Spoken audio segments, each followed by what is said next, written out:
माता सावित्रीबाई फुले को याद करने में परहेज नहीं कर रहे और पीछे नहीं मुड़ रहे हैं। महाकुंभ जैसे आयोजन को करके हम सबों को नतमस्तक करने की तैयारी की जाए। तो राम राज्य तो तभी आएगा जब हमारा संविधान खत्म होगा। आरक्षण जब देना हुआ तो 10% आरक्षण सवर्णों को ऐसे दे दिया गया जैसे इनकी बपौती थी। जो हमारे बाबा साहब के दिए हुए मौलिक अधिकार के साथ नहीं खड़ा होता हो उसका विरोध करना शुरू कीजिए।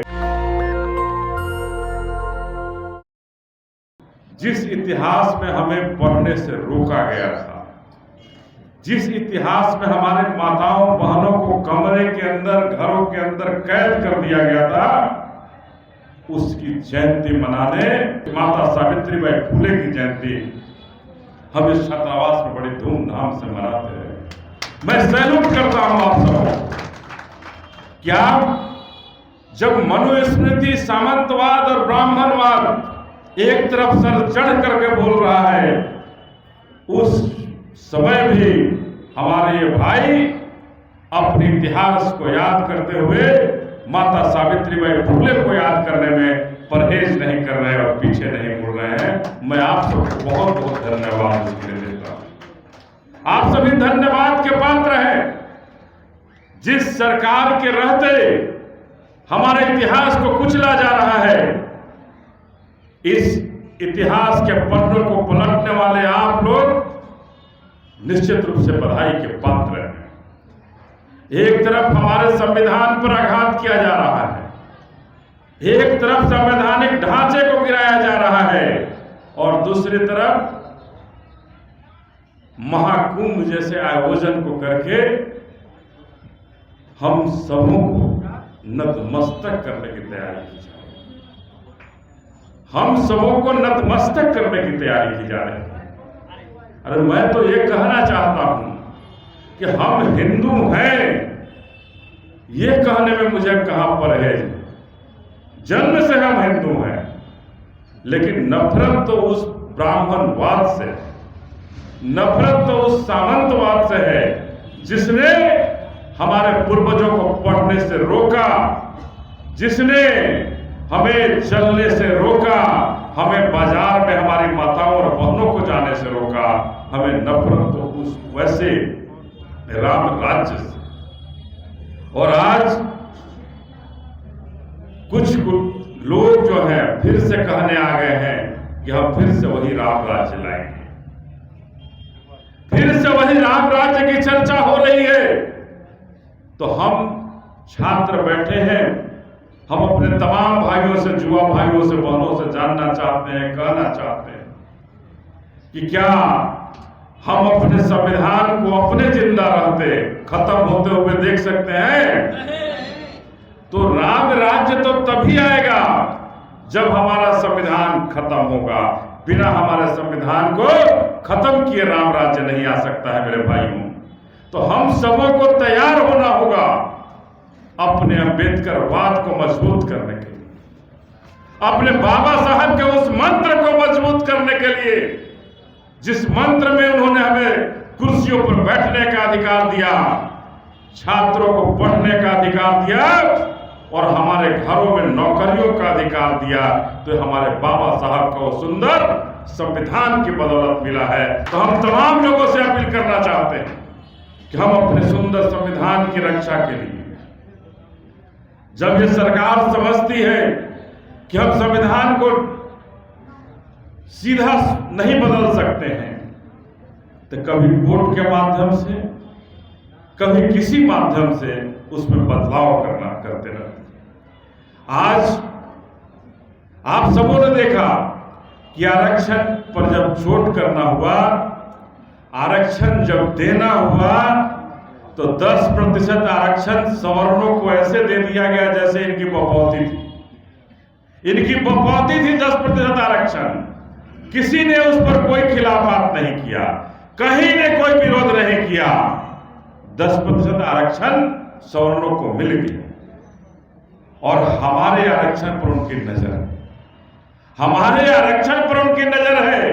अब आरक्षण में वर्गीकरण की बात करने आए हैं कि हम आरक्षण को वर्गीकरण करेंगे और इस सरकार का मुखिया जो आरएसएस के लोग बैठे वो कहते हैं कि हम तो किसी भी हालत में बाबा साहब के दिए हुए आरक्षण को खत्म कर देंगे। साथ इस सरकार में हमारे लोग भी बैठे हैं, लेकिन मैं ये नहीं कहना चाहता हूं क्या है, यह आपको समझना होगा कि हमारे लोग जो इस सरकार में बैठे हैं, अगर हमारे और बाबा साहब के दिए हुए संवैधानिक बातों के साथ अगर नहीं खड़े होते हैं तो क्या हमें उनका साथ देना चाहिए साथ? तो हम ये कहना चाहते हैं कि जो हमारे संवैधानिक हक के साथ, जो हमारे आरक्षण के साथ, जो हमारे अधिकार के साथ, जो हमारे बाबा साहब के दिए हुए मौलिक अधिकार के साथ नहीं खड़ा होता हो, उसका विरोध करना शुरू कीजिए। और जब तक आप विरोध नहीं करेंगे तब तक वो सचेत नहीं होंगे, तब तक वो हमें बर्बाद करने के रास्ते को ढूंढते रहेंगे। तो हम यही अपील करना चाहेंगे आप सबसे। अभी मैं परसों रात में सासाराम के सांसद से मिला। हमें गर्व होता है कि हमारा कोई भाई सांसद है। ये कैसी सरकारें हैं जो सरकारें एक चुने हुए सांसद को न्याय नहीं दिला पाएगी, तो हम गरीबों का क्या होगा,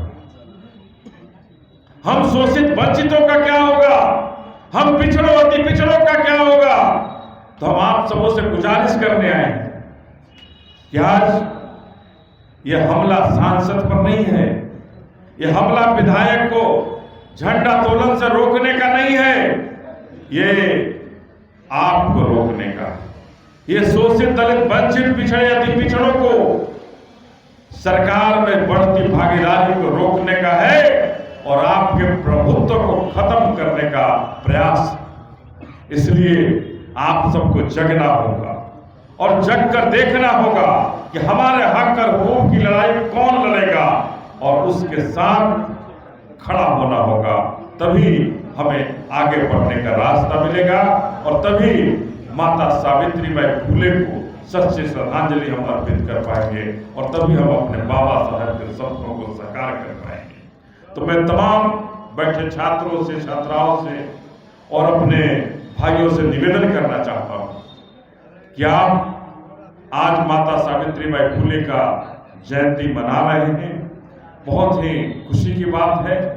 और उस माता ने जो उस समय समाज में बिगड़े हुए वातावरण थे, जहां माताओं और बहनों को कैद किया गया, घर से बाहर नहीं निकलने दिया जाता था, उस समय उस कुर्तियों को विरोध करने वाला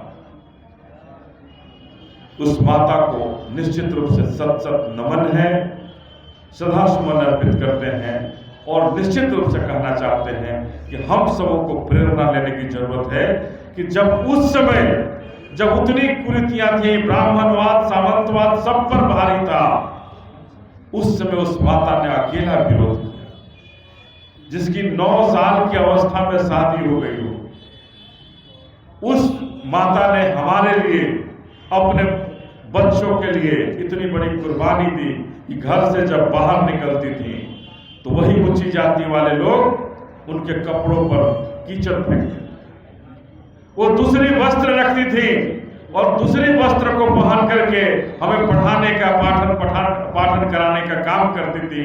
अपने घर में कुआं खुदवाई, क्योंकि हमें पानी भी पीने का अधिकार नहीं था। इस शूद्र समाज को पानी भी पीने का अधिकार नहीं था। उस शूद्र समाज के लोगों ने घर में कुआं खुदवाया, सबसे लड़ी और लड़ भिड़ करके हमारे लिए हमारी योद्धा हुई।